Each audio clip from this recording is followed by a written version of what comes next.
On the 7th of November, Mamaearth made history. It became India's first direct-to-consumer startup to go public. The beauty and personal care brand made the journey from inception to IPO in just 7 years, offering stellar returns to investors and inspiration to insurgent brands.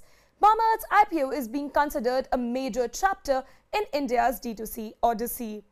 The revolution began around 2010 with challenger brands who defied the hegemony of FMCG giants. They caught the fancy of millennial consumers at a time when e-commerce in India was just taking off. Amazon had entered India, and in fact, it was in this period exactly a decade ago, in 2013, that India saw its first mega annual festive season sales.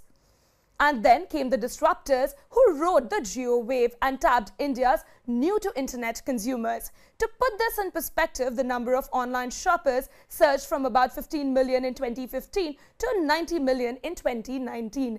The disruptors capitalized on the digital revolution of offering the oomph factor, even attracting celebrity investments. Then came the pandemic, breaking open new frontiers driven by the more conscious consumer. Innovators stepped in with science-backed products and patented tech. Following the pandemic-led digital push, we've also seen the rise of small-town India, and now 7 out of 10 online shoppers reside in Tier 2 cities and beyond. In a relatively short span, India has witnessed the rapid ascent of more than 800 D2C brands, amassing a combined revenue of approximately $12 billion, and this figure is projected to reach to a staggering $60 billion by FY27. As the market is expanding, D2C startups are venturing into uncharted territories. 2023 saw startups step into untapped categories, from tackling sleep and shoes to targeting men and Gen Z. The top D2C deals this year are a clear indication. While online jewelry brand Jiva bagged the top spot, men-focused brands such as the Indian Garage Company, XYXX and Snitch have cumulatively raised nearly $45 million. It's not just the startups that are tapping emerging categories. Large conglomerates are also rushing to catch the train. This year, both Flipkart and Myntra have launched their own Gen Z-focused shopping portals, and actor Alia Bhatt's mom and baby wear startup caught the eye of Reliance Retail, which picked up majority stake in the venture. Moving on, the Tata Group-owned Titan spent 4,600 crore rupees to acquire total control of omni-channel jewelry retailer Carrot Lane. And FMCG giant Unilever, through its venture arm, bagged 2 startups in nutrition and skincare categories. Meanwhile, Aditya Birla Group, through its House of Brands Tomorrow, invested in the Indian Garage Company this year. And in one of the most landmark acquisitions of a D2C startup by a large FMCG enterprise, ITC signed a deal to take over the parent company of Yoga Bar.